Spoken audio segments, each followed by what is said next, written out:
monitor, escuchen ahora que está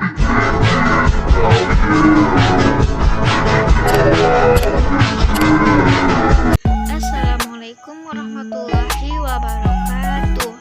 Halo teman-teman, jumpa lagi dengan kelompok 7. Yaitu pada video ini kami akan menjelaskan tentang hakikat pengetahuan.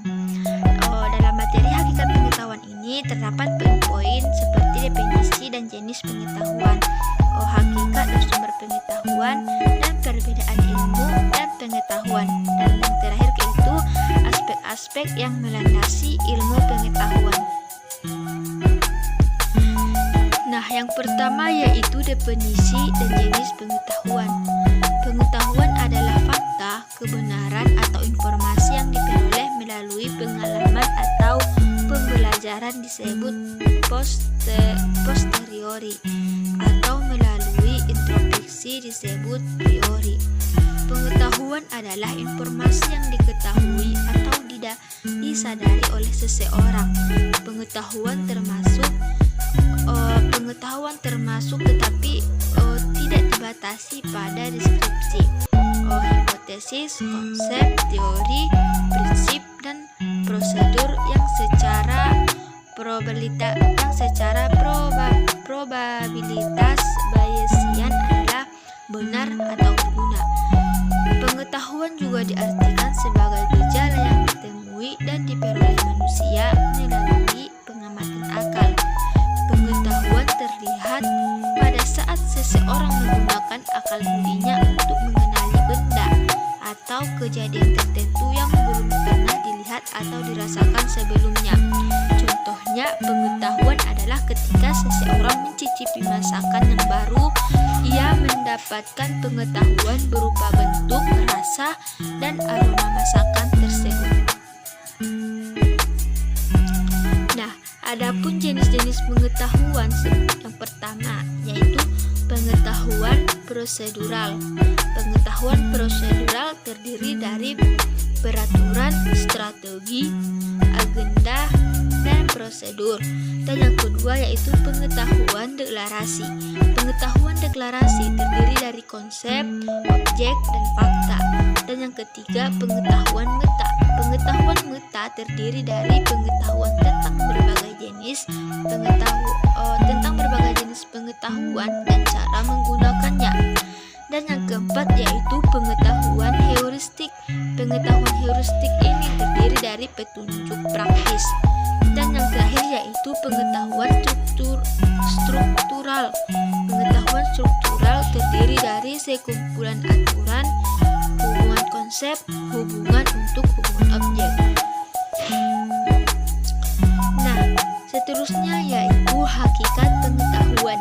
Yang pertama yaitu realisme, yaitu pengetahuan merupakan gambaran sebenarnya yang ada di dalam nyata, tidak terpengaruh oleh seseorang. Contohnya, suatu meja tetap sebagaimana adanya walaupun tidak ada orang yang menangkap gambarnya, atau meja tidak terpengaruh oleh gagasan atau pikiran manusia. Yang kedua, idealisme. Pengetahuan adalah proses-proses mental yang bersifat subjektif, bukan gambaran objektif tentang realitas. Contohnya, suatu meja dilihat sebagai materi yang memiliki hakikat yang terdalam.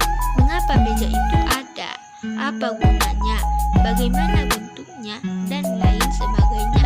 Itulah dia dari penjelasan hakikat pengetahuan. Selanjutnya yaitu sumber pengetahuan. Yang pertama, empirisme atau pengalaman. Manusia memperoleh pengetahuan melalui pengalaman inderawi. Contohnya, teori tabula rasa yang berasal dari John Locke, yaitu mengatakan bahwa manusia awalnya kosong dari pengetahuan, yang kemudian pengalamannya mengisi jiwanya yang kosong tersebut dengan pengetahuan. Dan David Hume mengatakan bahwa manusia tidak memiliki pengetahuan bawaan dalam hidupnya. Jadi sumber pengetahuan adalah pengamatan yang menghasilkan kesan-kesan dan ide-ide atau pengertian-pengertian. Yang kedua yaitu rasionalisme, akan merupakan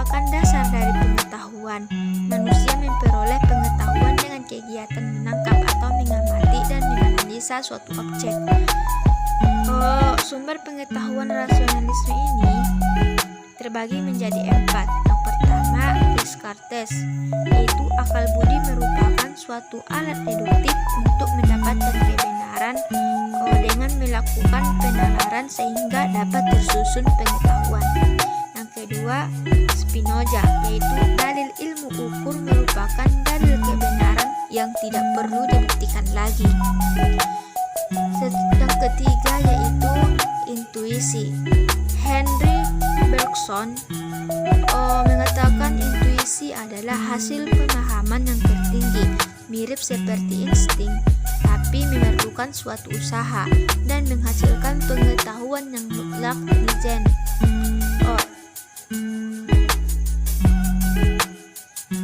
Dan Nietzsche mengatakan intuisi merupakan inteligensi yang paling tinggi, dan Maslow mengatakan intuisi merupakan pengalaman puncak atau peak experience. Seterusnya yang keempat yaitu wahyu, yaitu pengetahuan yang disampaikan Tuhan melalui perantaraan para nabi. Nah, itulah dia sumber-sumber pengetahuan.